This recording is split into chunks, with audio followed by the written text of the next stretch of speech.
L'île fantastique, c'est parti pour 3 mois de festivités, de concerts et d'expositions. Ce matin, de nombreux journalistes sont arrivés dans la capitale des Flandres pour donner un coup de projecteur sur cette manifestation. Valériane Porcher est allée prendre la température ce matin au Tripostale et au Palais des Beaux-Arts de Lille. Belges, néerlandais, anglais et même américains, ils ont tous fait le voyage pour découvrir l'île 3000. Les 250 journalistes ont été accueillis par Martine Aubry à l'incontournable Tripostale, où l'on peut y découvrir l'exposition Fantasia. La presse internationale s'est régalée avec les squelettes, les fantômes et les autres silhouettes fantastiques. Autre temps, autre mœurs, le Palais des Beaux-Arts a aussi fasciné les amateurs de peinture flamande. L'arrivée des médias internationaux marque le lancement de l'île 3000.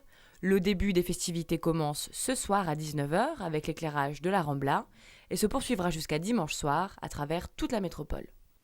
A noter que dès ce soir à 19h, la rue Faidherbe sera illuminée avec la fameuse Rambla. Et puis parmi les autres festivités de ce week-end, n'hésitez pas à vous rendre au Parvis de la Treille, c'est à Lille, ce soir, samedi et dimanche, de la tombée de la nuit jusqu'à 1h du matin. Une projection sur la façade de la cathédrale, alliant de la vidéo et du son, qui va tout simplement transformer complètement le site. Et je vous propose un petit avant-goût.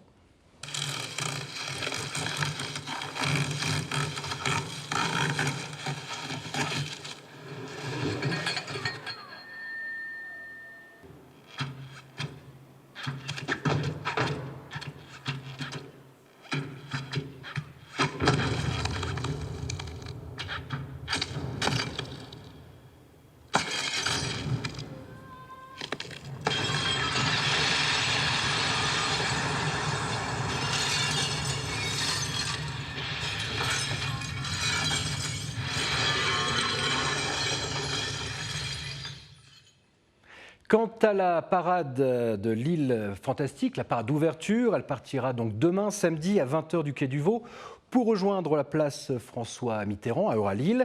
Dans le cortège, les spectateurs vont pouvoir admirer le défilé de l'un des plus grands couturiers en France, Jean-Charles de Castelbajac. Son spectacle s'intitule Fantôme et les coiffures ont été confiées à Philippe Gonnet.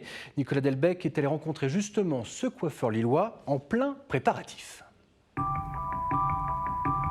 Et non, nous ne sommes pas à l'école des sorciers, mais dans les locaux de Art.M à Roubaix, où Philippe Gonnet prépare les coiffures du défilé de Castelbajac. J'ai eu la direction de Fanny Bouyagui en fait et de Jean-Charles Castelbajac.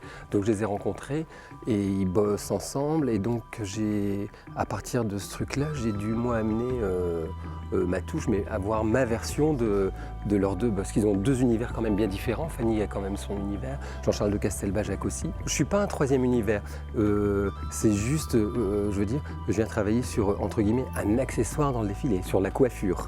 Donc on est parti, donc il y a des trucs qui vont être quand même très spectaculaires, hein, comme là, par exemple, je veux dire, où tu vas, les nanas vont se retrouver avec, les nanas ou les mecs avec une tête de mort. Ça par exemple, ça va être l'envers, c'est-à-dire que ça va être devant, sur le visage, il va y avoir des cheveux, là on doit encore découper pour que la nana puisse voir ou quoi. Donc tu vois, ça va être quand même très spectaculaire, très ça peut être un peu dark hein, quand même.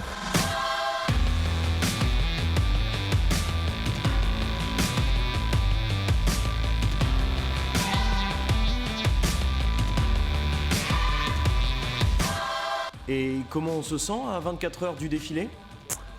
Serein parce qu'on a bien avancé, on sait où on va. Parce que le truc, c'est bien d'avoir des idées, on en a un million, on a plein de bonnes idées pour faire ça. Le seul truc après, c'est le côté technique qui est moins notre truc, c'est-à-dire avoir des coiffures aussi spectaculaires, aussi grandes, aussi lourdes et pouvoir les tenir pendant 1 heure. Mais ça va aller. Allez, courage, H-24, on s'arrache, mais pas les cheveux.